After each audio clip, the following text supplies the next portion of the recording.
आज जिस पर्सनालिटी की हम बात करेंगे, ये जब पैदा हुए तो किस्मत ने इन्हें अनडिजर्विंग कैटेगरी में डाल दिया। गरीबी में पैदा हुए और झुग्गी झोपड़ी में इन्होंने अपना बचपन बिताया। इसके बाद जैसे तैसे इन परिस्थितियों से लड़ते हुए ये रैपर बने और रैपिंग की दुनिया में आए और रैपिंग करने लगे तो मौजूदा रैपर्स ने जलन के मारे इन्हें रोस्ट करना शुरू कर दिया, यानी कि यहाँ पर भी इन्हें अनडिजर्विंग बताया। फिर इन्होंने बनाया गाना वटा और इस गाने से इन्होंने सबको वटा दिया। इसके बाद थोड़े फेमस हुए और जब बिग बॉस शो में आए तो यहाँ पर भी टॉप फाइनलिस्ट में आने के दौरान लोगों ने इनके लिए कहा कि ये तो मोस्ट अनडिजर्विंग कैंडिडेट है और इस शो को इन्होंने जीता। ट्रॉफी, पैसे और गाड़ी, तीनों चीजें लेकर गए।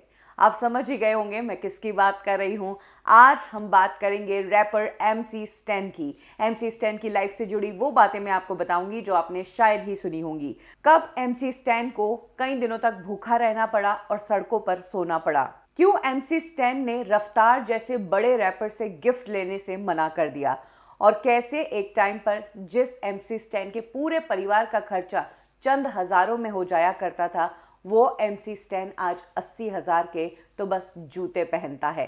MC स्टैन का जन्म पुणे में हुआ। पुणे की एक बस्ती में उनका परिवार रहा करता था। कुछ रिपोर्ट्स के मुताबिक MC स्टैन के पिता पुलिस में थे, लेकिन फिर भी परिवार की जो फाइनेंशियल स्थिति थी वो बहुत खराब थी और घर खर्च बड़ी मुश्किल से निकलता था।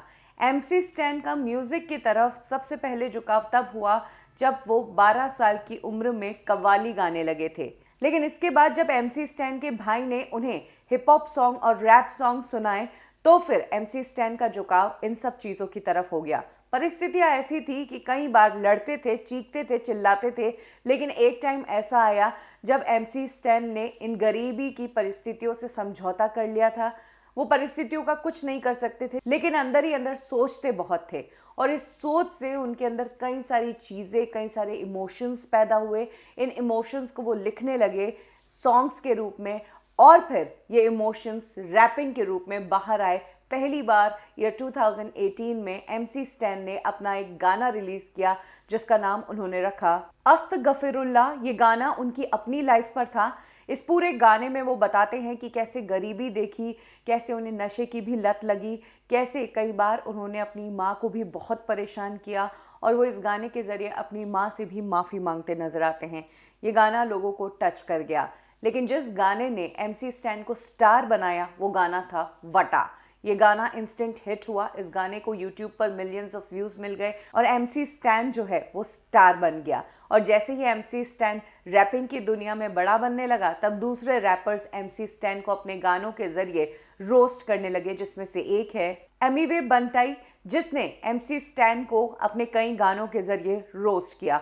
और इन्हीं रोस्टिंग को लेकर एक दूसरे के खिलाफ इस तरह से गाने बनाने को लेकर एक टाइम पर MC स्टैन को जेल में भी जाना पड़ा था, लेकिन जेल में भी रहकर उन्होंने टाइम वेस्ट नहीं किया। वहाँ पर भी उन्होंने गाना लिखा और बाहर आकर इस गाने को रिलीज़ किया खुजामत के नाम से, यानी कि एक बार फिर से अपने रोस्ट करने वाले लोगों को जवाब दिया। हालांकि वन ऑफ द इंटरव्यू में MC स्टैन ने बताया कि एमिवे के साथ उनका जो झगड़ा है वो सिर्फ और सिर्फ रैपिंग की दुनिया के लिए है। असल जिंदगी में उनका उनसे कोई पर्सनल झगड़ा नहीं है, दोनों आपस में कजिन्स हैं। लाइफ को लेकर बहुत सारी इमोशनल चीजें MC स्टैन अपने गाने के जरिए कहते हैं, लेकिन कई बार उनके गानों को डेरोगेटरी और अश्लील भी कहा गया है। उनकी लैंग्वेज ऐसी होती है इसलिए।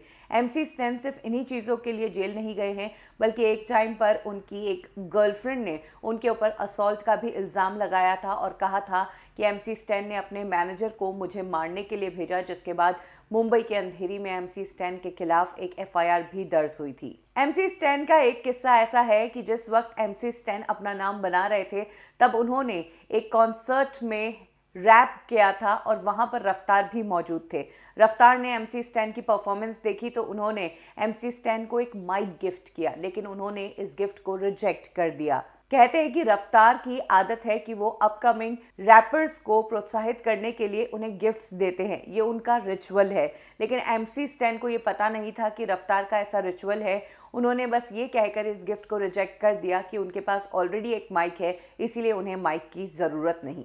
अब बात करते हैं इस MC स्टैन नाम की। पहले तो आपको बता दूं कि MC स्टैन का असली नाम है अल्ताफ तड़वी, अल्ताफ शेख भी उन्हें कहा जाता है। अल्ताफ ने अपना नाम MC स्टेन रखा, एक पॉपुलर हिप हॉपर एमिनेम के गाने स्टैन के नाम से। जी हाँ, जब एमिनेम ने अपना गाना स्टैन रिलीज किया तब अल्ताफ ने अपना नाम MC स्टैन कर दिया, क्योंकि MC स्टैन एमिनेम को अपना गुरु मानते हैं। MC स्टैन की पर्सनालिटी में कई चीज़ें हैं जो नोटिस करने वाली है। पहली चीज़ कि वो गले में बहुत बड़े बड़े नेक पीसेस पहनते हैं। उनके पास कई डायमंड्स वाले नेक पीसेस हैं। किसी पर हिंदी लिखा है तो किसी पर स्माइल लिखा है तो किसी पर स्लट भी लिखा है। MC स्टैन ने अपने वन ऑफ द इंटरव्यूज में बताया कि उनके पास तकरीबन 80 लाख रुपए की ये हैवी ज्वेलरीज है जो वो गले में पहनते हैं। MC स्टैन ने ये भी बताया कि एक टाइम पर उनके घर पर टीवी भी नहीं थी।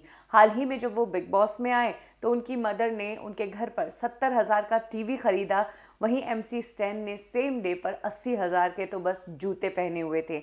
MC स्टैन ने जिंदगी के बहुत दर्द भरे दिन भी देखे हैं और अब इन अच्छे दिनों के तो वो हकदार है। और आने वाला समय MC स्टैन का और ज़्यादा अच्छा होने वाला है, क्योंकि अभी तो कुछ ही सॉन्ग्स आए हैं और उसमें ही वो इतने पॉपुलर हो गए हैं, अब बिग बॉस के विनर भी बन चुके हैं। कहा जा रहा है कि MC स्टैन के पास म्यूज़िक का पूरा खजाना है। 80 से ज़्यादा गाने हैं जो उनके अब तक अनरिलीज्ड है। अब तो MC स्टैन इतने बड़े स्टार बन गए हैं, ये गाने रिलीज़ करते ही हिट होने ही वाले हैं। MC स्टैन की एक और ख़ास बात यह है कि वो इंस्टाग्राम पर है तो सही, इंस्टाग्राम पर उनके फॉलोअर्स भी बहुत है, लेकिन वो खुद इंस्टाग्राम पर किसी को भी फॉलो नहीं करते हैं, जबकि बॉलीवुड इंडस्ट्री से रणवीर सिंह MC स्टैन को फॉलो करते हैं। यानी कि MC स्टैन ने रणवीर सिंह को भी रिटर्न में फॉलो बैक नहीं किया। MC स्टैन का कौन सा गाना आपको पसंद है, कमेंट सेक्शन में ज़रूर शेयर करें। और क्या बाकी लोगों की तरह आप भी मानते हैं कि MC स्टैन की जगह बिग बॉस का विनर कोई और बनना चाहिए था? कमेंट सेक्शन में अपनी राय ज़रूर शेयर करें।